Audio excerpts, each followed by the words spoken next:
Hello. I guess I gotta learn to look at the mic up there, camera. All right. Let's hit the global warming real quickly, and let's give a shout out to Miranda. Thank you, Miranda and Rosemary, for your donations, both of you. Thank you, Miranda. You're a new person that popped up. Really appreciate that. Now, let's jump into. Oh, I didn't put my earpiece on. Check my mic peaking or not. Forgot about that. How about now? Let's see. I think that's good enough. Okay. The all right. So the exact link between tornadoes and climate change is hard to draw. This is what's popping up now. They're claiming that the tornado in is the tornado that tore up the Amazon building is dealing with this. Now, also shout out to Jamie. Jamie sent me to look into this days ago, and I'm finally getting around to it today. Okay, let's get rid of this tab. We won't, as you can see here, it says the exact link between tornado and climate change is hard to draw. You can't draw it, all right? Let's look at, this is called tornado spc.noaa.gov. That's my source here. Okay, let's see if we can get you down here. Nope. You guys can find, there it is, NOAA right there. How do tornadoes dissipate? The details are still debated by tornado scientists. All right, tornado scientists, they exist. We do not know tornadoes need we do know tornadoes need a source of instability, heat, moisture, etc. Let's leave this tab open, and let's go to sorry about the mic noise. This is also fair use. This is government stuff. Government stuff is fair use. This is so we can take it anywhere I want. I don't have to do a narrative. I can let them do the narrative. So this is 3 minutes long. It's important that you, well, let's come back to that actually. Let's look at the tornado itself. Someone has a video of it? Of course they do. Here we go.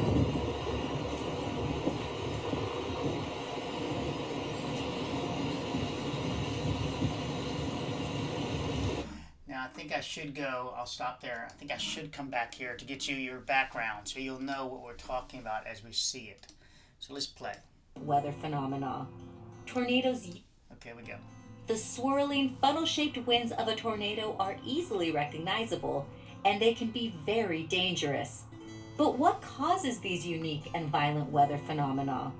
Tornadoes usually begin with a thunderstorm, but not just any thunderstorm, a specific kind of rotating thunderstorm called a supercell.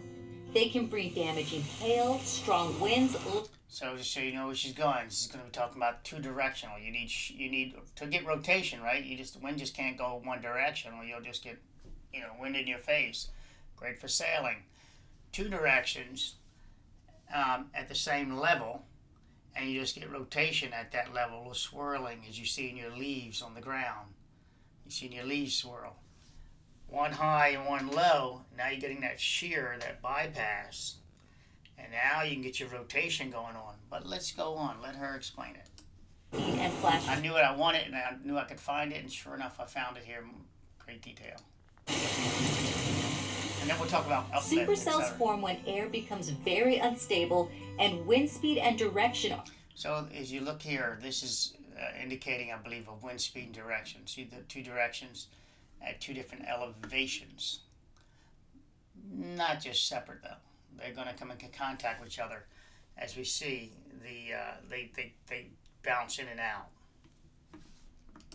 Different at different altitudes. This condition is called wind shear. Wind shear is common in the formation of most thunderstorms. When wind at ground level is blowing in one direction and wind higher up in the atmosphere blows in a different direction. Okay, so higher up, different direction. They're not coming in contact with each other. Oh, wait for it. How do they come in contact? It can cause a horizontal tube of air to form. In a thunderstorm, warm air rises up within the storm. This is called an updraft. So remember, warm air rises up, and then they're going to make love to each other. Updraft can turn a horizontal rotating tube of air into a vertical one. So remember, they weren't touching, so they were just horizontal. Wind blowing across the ground, wind blowing there. And then they came in contact because of the heat. This happens, the the temperature whole varies. storm begins rotating, creating a supercell. Some supercells form a funnel cloud, Okay. and if that funnel cloud extends to the ground, it's called a tornado. Tornadoes can produce winds up to 300 miles per hour at the surface, making them dangerous to people and property. So you can imagine 300 miles an hour. Now most windows have to take a 200 mile per hour 2x4 trying to hurricane windows. I think if I got that right. But they went to 300. Let's go. As a tornado moves along the ground, its strong winds begin to pick up debris too. In fact, flying debris is usually what causes the most damage in a storm. Remember, that's a lot of sucking force, a lot of pulling force, 300 miles per hour, creating a negative pressure pulling. Okay. Thankfully, meteorologists All right, so now we dump this tab and we move over. Now we look at this and you can see that, okay, well that didn't work.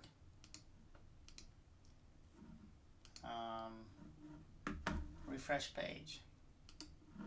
Looks like I had a one-off on that. Sorry about the mouse noise. I still haven't got. Hey, this is better. One piece of paper. Maybe not. All right. So let's watch it. Now this is not necessarily the Amazon one, but you can hear the thunderstorm,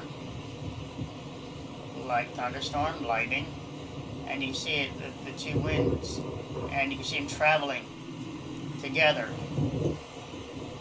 moving together. Up, you can see the direction too, with the trees pulling in that direction, and that's the trees whipping back. And I talk about trees in my other videos about the bending force. I have one to come, yet to come out. It's going to be, I'm going to show you the inside microscopically of trees, how it looks like, almost like a foam cell thing, how it allows for the bending. And pulling back, it's under tension and compression. See what it does to these. I didn't make it this far. Let's see what, if anything. Okay. So it looks like the trees managed to break it up. Let's see if he turns his camera. So that's important. You need to break down that. You need to break down to stop a tornado. Let's get rid of that. All right, to stop a tornado, you need something to stop the shearing, the action. That's why we don't get tornadoes in the cities with tall buildings. All right, now you get it. Multiple vortex tornadoes. This is interesting. They're in conflict with each other, whether they're considered separate tornadoes or multiple tornadoes. And so, of course, when you get that rotation, you've got a suction. It's like your fan in your house. You turn your fan on or get behind a propeller of an airplane, it's got a suction action. It's not for free. All right, so we're there. Now let's move over to, let's jump into CNN. CNN's headline, climate change likely played a role in this weekend's deadly tornadoes. The question is how. That's their headline. But yet clearly in their own article it says, with this weekend's tornadoes, climate change researchers say it's too early to determine the link. But the uncertainty doesn't mean it's unlikely. All right, so I watched this article, this thing here. Nowhere did they even make mention of climate change in their own video. So this is devastation in Mayfield, Kentucky, disgusting. After a tornado ripped. It's disgusting. It says Mayfield, Kentucky. All right, so this is December 13th. Let's get that bounce out. Oh, what's this? Tornadoes. Severe weather warnings. Tornado HQ. Huh. Past 48 hours. Look at that. Plenty of tornadoes. And if you track these tornadoes, you'll find flat land. Huh. Amazing. Oh, what's this? Oh, wow. History of all these tornadoes. Thunderstorms. Rain. Natural. Huh. Wow, I can go on. I need not, right? But let's do better than that. Let's leave that tab there and move over. Okay. The central vortex of a tornado is typically 328 feet in diameter. Typically. They get people run out there with a tape measure and they measure it. No, you can tell by the path it destroys. They also cause the air pressure, this is interesting, and the tornado to drop below normal atmospheric pressure by over 100 millibar. The normal day-to-day pressure variance we experience are about 15 millibar. So there's a huge variant difference. Now I tried to find the millibar difference in commercial buildings. You can find that in commercial buildings. Remember, the building had its own pressure, and it wasn't equalized. And so it wasn't equalized with the exterior pressure. Would it have saved it? Well, not really, because the roof is also flat and it's in a flat area. We come to the city of Edwardsville. They were pretty proud about this, their development on this flat lands. In fact, they have a video, a drone video of it. It's called the city of Edwardsville, Illinois, or as I like to say, Illinois. So the trigger people, apologies, I can't help it. All right, so there's their, great images. Look at that flat roof, flat surface. Well, the obviously a tornado creating a negative pressure can rip this off from the vortex around the edges of this roof. And I think the swath went right about through, we can't see it, right through the end of there. All right, let's get rid of Edwardsville. You can look that up yourself. I've got about 6 more tabs to race through. So I think it was right about here. But if we look at just the regular general images of everything, we see that we've got nothing really to break up a tornado. The winds above and the winds below can race across the ground, and this just looks like ground, right? That's just flat, except for the edge of the roof design allows it to vortex, to tear it apart, rip it off. The pressure, the negative pressure around roofs. I don't want to go too deep into that yet in this video. It's pretty it's very, very interesting. Now we look at the overhang here. So the pressure, it was able to go over the overhang, as you can see, and under the overhang. So there was the variance. It was just like it was easy. It was kept in balance, in equilibrium as it went across this. So much so that it didn't even pull off a piece of metal apparently on this side, our visual side. As the Amazon building, of course, once it lifts up, it can drop it back down. Once the pressure goes, once the tornado pulls away, it drops it back down, and of course that roof just slamming down like that can come through. So it's not pushing it down, it's lifting it up and then releasing it. Upon releasing, I believe that's when we get our failure. Releasing the roof structure. And you can see they didn't take the roof with it. The roof's down here now. Again, lifting up, dropping it down, back to punch shearing. It comes around the columns, drops around, punches around the columns, and it falls down. I think we have better images of that punch shearing, and the columns are. I know there are better images of it. Okay, right here. So you can see that some of the roof came down and bent it, and after it broke off, the tornado was still sucking. Took some of it with it. That's some debris there, packaging, etc. But we can see where it went through. The swath of it went through, one direction or the other. That would be troublesome right now for me to try to play that game, which one. But our ripping, it's gone. I believe it's gone through, left or right, whichever way the tornado was traveling. You can see the trucks are out here. They didn't go off into the air, so we can see the path, the swath of this. So it lifts it up, drops it down, peels it up, drops it down, peels it up. All right, the wind shearing. And same thing here also. And this brick structure here obviously broke that speed and it went to the top. This also created a interesting different vortex because of the parapet wall, the height of this wall here, because we have the units here and we don't even have roofing torn up. All right, let's move on from there. But so it's not as mysterious or mystical as you may think. Let's go over. Nope, that's my inches to my chart. Okay, so then tab over.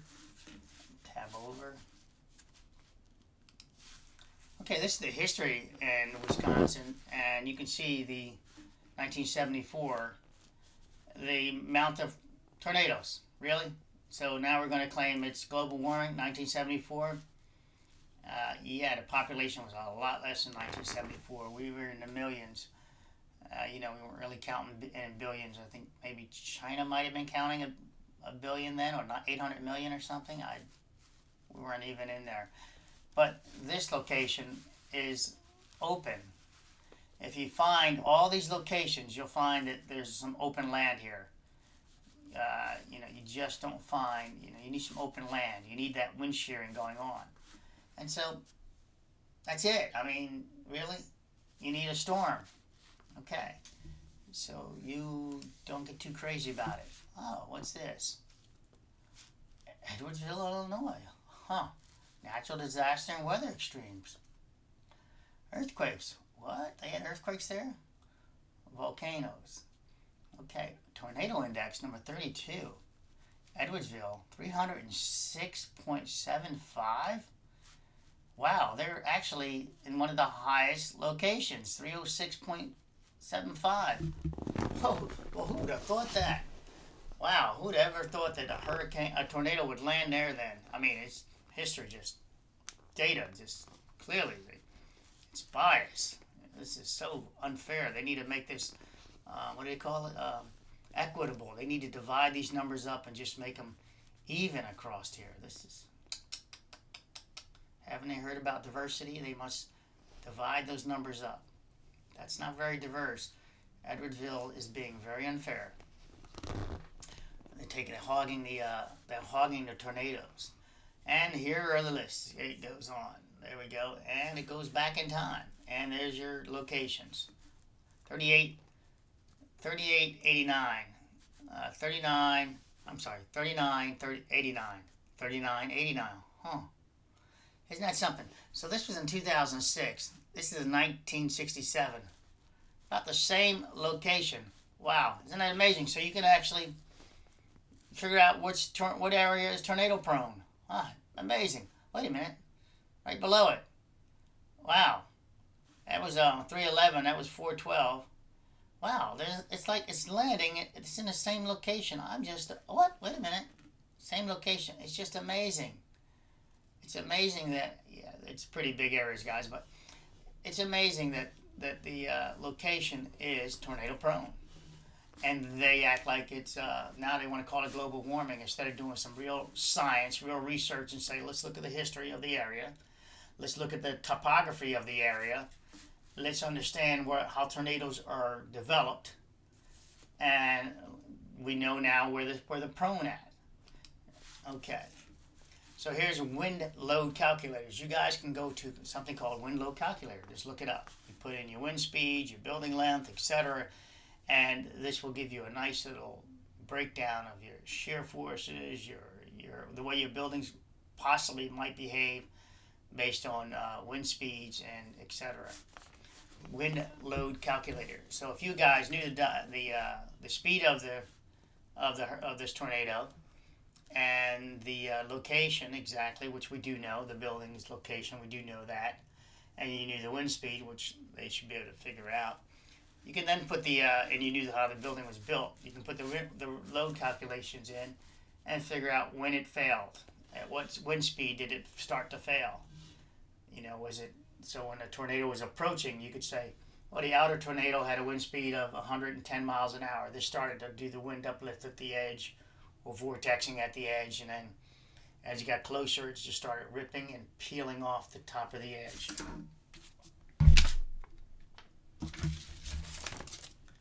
As it got closer, it just started peeling off the top of the edge. I think I have 2 or 3 more tabs to run through here for you. Right, this is one of the locations. I already did the topographical map pretty much, the satellite image. And so again, we have this part of the structure not failing.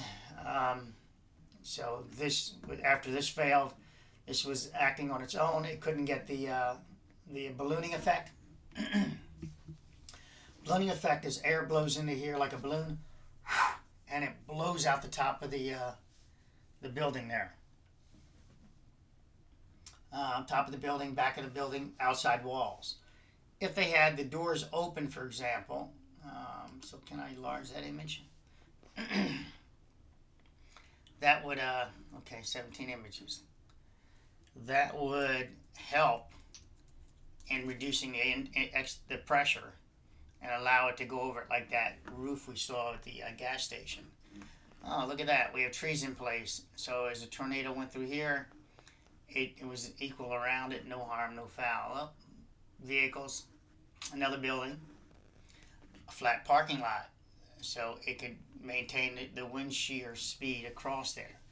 Flat parking lot, and well, maybe cars were in there, maybe they were not. But here's, wow, this is the loading dock then. This was the loading dock on this side. I see vehicles here. I don't believe they park the vehicles inside, do they? That would have caused they would have to have a huge exhaust system. And I believe these are parked. Maybe these were shoved around. Yeah, there's parking ballards outside. So it looks like the structure was where this yellow line is, if you will, right here, here, turning, and this was a driveway area, and this was a secondary. Right here was a secondary. It looks like asphalt, and that's the cars are on the ground. Secondary. What is this?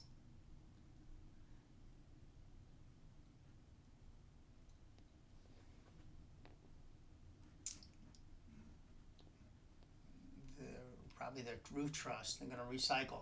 All right, so back to this. So the ballooning effect, I'm looking at the back here. It looks like it might be open, so the air could get out of there. Besides that, once it's tore off and opened, it allowed it to circulate back out, causing a lot of suction, I'm sure, pulling this out, the negative pressure. All right, we talked about negative loads, negative air pressure also. Okay, so we come to how is barometric pressure? We did this, right? So you know your normal barometric pressure at sea level, and the building inside. Okay, identifying nature's dangerous whirlwinds. A guide to 5 types of tornadoes. There you have it. There's actually 5 types of tornadoes, and you guys can look it up if you so choose. But more importantly, it's just simply it's not global warming. It's tornado alleys. Again, how do tornadoes dissipate? The details are still debated by tornado scientists.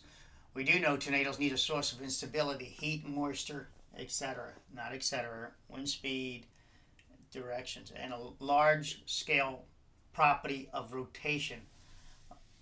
Is that word property? Property of rotation, vortex to keep going. You need flat land. You need the flat land. You can't break it up. All right, we have a history of this structure. History of this structure, a location rather. I'm going over one tab. Having a huge history of tornadoes. Again, Jamie, thanks for giving me the heads up on this. I was not aware of it days ago. You sent it to me immediately. I did look at some of it. And shout out again to Miranda and Rosemary. Thank you. And all right, hope you enjoyed the content. Take care. Not sure how this video inside here worked, but maybe we'll find out together. Take care.